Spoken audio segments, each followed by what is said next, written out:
Kendrapara BJP नारी शक्ति बंधन यात्रा भारतीय जनता पार्टी तरफ प्रधानमंत्री नरेंद्र मोदी को आह्वान क्रमे केन्द्रापड़ा विधानसभा स्तर में नारी शक्ति बंधन यात्रा कार्यक्रम अनुष्ठित हो जाएगी।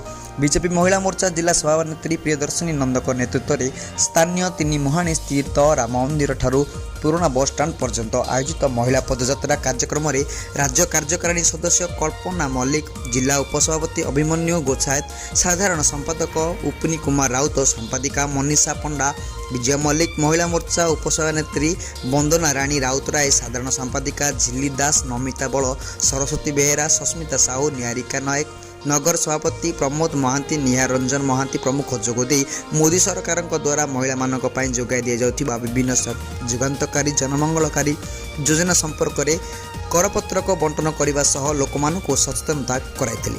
एही शोभायात्रा सहर में देई जाउथिबा बेले साधारण लोक बीजेपी प्रति थिबा भल पाइबा देखिबाकू मिलिथिला।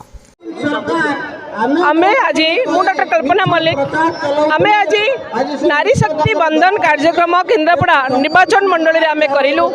एथिरे केन्द्रापड़ा निर्वाचन मंडली रो शताधिक महिला स्वतःस्फूर्त भाव में जॉइन कर आम सांगे समस्ते जानते जे नरेंद्र मोदी केवल ही नरेंद्र मोदी सरकार केवल ही महिला मानक समर्पित छोट पिलाटू अपपुष्टिर शिकार होता शिशुठू आरंभ करी वृद्ध महिला पर्यंत समस्त कार्यक्रम उपर कार्यक्रम केवल ही नरेंद्र मोदी सरकार कर नरेंद्र मोदी सरकार जो आज अपपुष्टिर शिकार होता पिला माने आज बंची जाउछंती। आज माँ माने सुरक्षित ही लाट्रिन गंड पाई माने निजर लज्जा निवारण कर पारछंती।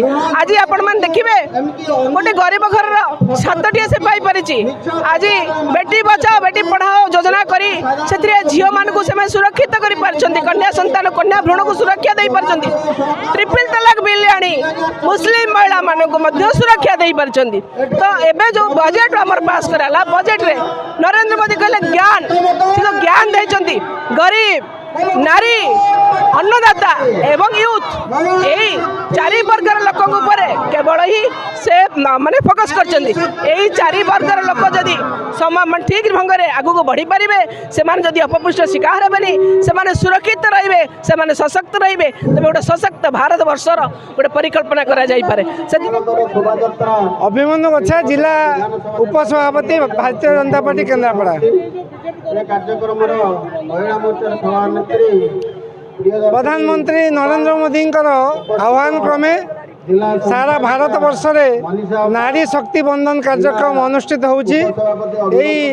नारी शक्ति बंधन कार्यक्रम में प्रधानमंत्री नरेंद्र मोदी जो जनकल्याणकारी योजना अच्छी से योजना क्षेत्र में जो उल्लेखनीय अवदान नारी समाज प्रति प्रधानमंत्री नरेंद्र मोदी करिसेंती सेही परिप्रेक्षी लोक मानकु सचेतनता करवा एवं एठी बीजेडी सरकार जो प्रकार हाईजैक करछि केंद्रीय योजना को एठी शौचालय ठू आरंभ करी गरीब कल्याण जो अन्न योजना ठू आरंभ करी उज्ज्वला योजना ठू आरंभ करी जेतेक महिला मान मु मनीषा पंडा मु जड़े भारतीय जनता दलर कार्यकर्ता।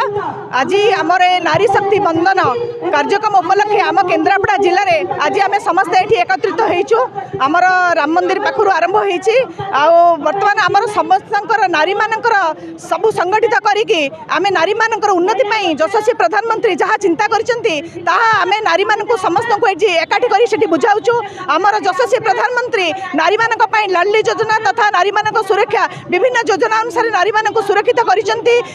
आमर शिक्षादान शिक्षा उपरे नारी मानक बेसी गुरुत्व दिया हेछि सेति पई आमर केंद्रीय विद्यालय मानकरे आमर झियो मानकु तांकु दरमा छाड़ हेछि सेही जिंस को नारी मानक सशक्तिकरण पई आमे आज आम केन्द्रापड़ा जिले में नारी शक्ति बंधन देखु आज कार्यक्रम है नारी शक्ति बंधन पदयात्रा। आमर यशस्वी प्रधानमंत्री नरेंद्र मोदी जी जो भली भाव में महिला मान को सशक्तिकरण करने महिला मान सम्मान को मुंड पर रखी योजना उपर योजना करिसेंती। से घर ठू आरंभ करी पानी पर्यंत पाइखाना ठू आरंभ कर रास्ता पर्यंत सबुठी केंद्र योजना एवं साधारण महिला जानी सारे जे मोदी जी ही दरकार। कारण जो भली भाव में राज्य सरकार भ्रष्टाचार बुड़े चली जो भली भाव में अत्याचार कर चलती से उपलब्धि कले जे आमर केन्द्रापड़ारू अनिरुद्ध दास रिपोर्ट केबी न्यूज ओडिशा।